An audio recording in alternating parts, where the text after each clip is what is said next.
বিকেলের সহজ নাস্তার জন্য তৈরি করব আলু আর ময়দা দিয়ে অনেক বেশি মজাদার আর অনেক বেশি ক্রিস্পি পটেটো রোল সমোচা। আসসালামু আলাইকুম everyone, welcome to Sadia মুন্নিস kitchen. ঘরে থাকা অল্প কিছু উপকরণে একদমই ঝটপটভাবে তৈরি করে নিতে পারবেন এই পটেটো রোল সমোচাগুলো। বিকেলে চায়ের সঙ্গে খেতে কিন্তু এই মুচমুচে সমোচাগুলো অনেক বেশি ভালো লাগে। প্রথমে আমি ময়দার খামিরটা তৈরি করে নিয়েছি। একটা মিক্সিং বোলে নিয়ে নিচ্ছি 1 কাপ ময়দা, সঙ্গে দিয়ে দিচ্ছি হাফ চা চামচ লবণ, তেল দিয়ে দিচ্ছি 2 টেবিল চামচ। এবারে সব কিছুকে প্রথমে আমি একটু ভালোভাবে মিশিয়ে নিচ্ছি। 1 কাপ ময়দা থেকে বেশ অনেকগুলো সমোচা তৈরি হবে, তাও যদি আপনারা চান ময়দার পরিমাণটা বাড়িয়ে অথবা কমিয়ে নিতে পারবেন। এবার নর্মাল টেম্পারেচারে পানি দিয়ে একটা ডো তৈরি করে নিব। পানিটা আমি একসঙ্গে দিব না, অল্প অল্প করে দিব আর মিশাতে থাকবো। নর্মালি রুটি অথবা পরোটার ডোটা যেভাবে তৈরি করে থাকি এই ডোটাও ঠিক সেরকমই হবে। ডোটা তৈরি করতে আমার প্রায় হাফ কাপের মতো পানি লেগেছে, তবে আপনাদের আরও কম বা বেশিও লাগতে পারে। আমার এখানে ডোটা তৈরি করা হয়ে গেছে। এবার আমি এই ডোটাকে ঢেকে একটা সাইডে রেখে দিব 10 মিনিটের জন্য। আর এভাবে 10 মিনিট রেস্টে রাখলে কিন্তু ডোটা অনেক বেশি সফট আর মসৃণ হয়ে যাবে। এখন আমি আলুর পুরটাকে রেডি করে নিচ্ছি। একটা মিক্সিং বোলে নিয়ে নিচ্ছি 2টা সিদ্ধ করা আলু। আলুগুলোকে আমি ছোট ছোট টুকরো করে কেটে তারপর সিদ্ধ করে নিয়েছি। এখন এই সিদ্ধ করা আলুগুলোকে আমি খুব ভালোভাবে ম্যাশ করে নিব। আপনারা আপনাদের সুবিধা মতো যে কোনোভাবে আলুগুলোকে ম্যাশ করে নিতে পারবেন, তবে খেয়াল রাখতে হবে আলুর মধ্যে যেন কোনো বড় টুকরো না থাকে।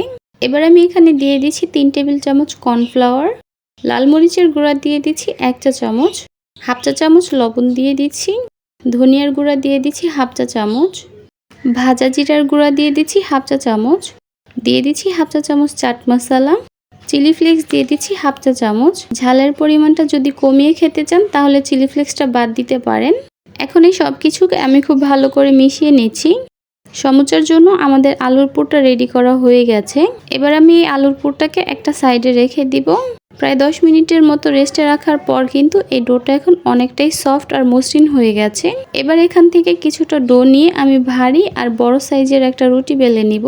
নর্মালি রুটি পরোটা আমরা যেভাবে পাতলা করে তৈরি করি, এই রুটিটা তার থেকেও একটু ভারী করে নিতে হবে আর একটু বড় করে বেলতে হবে। রুটিটা বেলা হয়ে গেলে এবার আমি এই রুটির ঠিক মাঝখানে এরকম ছোট একটা বাটি বসিয়ে দিচ্ছি।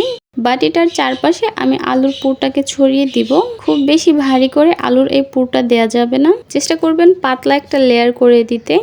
চারপাশে খুব ভালোভাবে আলুর এই পুরের লেয়ারটা ছড়িয়ে দেওয়ার পর মাঝখানের বাটিটা আমি তুলে নিচ্ছি। এবার এই রুটিটাকে আমি 15 থেকে 16টা ভাগে কেটে নিচ্ছি। আপনারা ঠিক যেভাবে দেখতে পেলেন ঠিক সেভাবে কেটে নিতে হবে। এরপর মাঝখানে যে খালি জায়গাটা দেখতে পাচ্ছেন, এখানে আমি সামান্য পানি লাগিয়ে দিব। এতে করে আমাদের সমোচাগুলো রোল করার পর কিন্তু রোলটা খুলে যাবে না।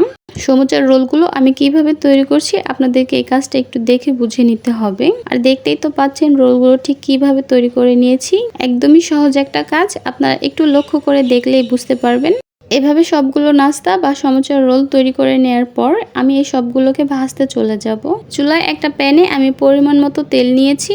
তেলটা কিছুটা গরম হয়ে গেলে একটা একটা করে সবগুলো সমোচা আমি এখানে দিয়ে দিচ্ছি। একসঙ্গে বেশ অনেকগুলো সমোচা কিন্তু ভেজে নেওয়া যাবে। চুলার হিটটা হাই মিডিয়ামের মাঝামাঝি রেখে এগুলোকে উল্টে পাল্টে পছন্দ মতো কালার আসা পর্যন্ত ভেজে নিতে হবে। দেখতেই পাচ্ছেন আমার এই সমোচাগুলো কিন্তু ভাজা হয়ে গেছে। এবার আমি এগুলোকে তেল ছড়িয়ে একটা প্লেটে উঠিয়ে নিচ্ছি। ব্যাস তৈরি হয়ে গেল আমাদের পটেটো রোল সমোচা। একদমই সহজ একটা রেসিপি, আর এই মুচমুচে সমোচাগুলো খেতে কিন্তু অনেক বেশি মজা হয়েছে। বিকেলে চা বা কফির আড্ডায় যদি এরকম মুচমুচে আলুর সমোচা থাকে তাহলে তো আড্ডা একদমই জমে যাবে। আশা করছি আমার আজকের এই রেসিপিটি আপনাদের কাছে খুবই ভালো লেগেছে আর সহজও লেগেছে। তাহলে আজকে এ পর্যন্তই। সবাই অনেক বেশি ভালো থাকবেন, সুস্থ থাকবেন। আল্লাহ হাফেজ।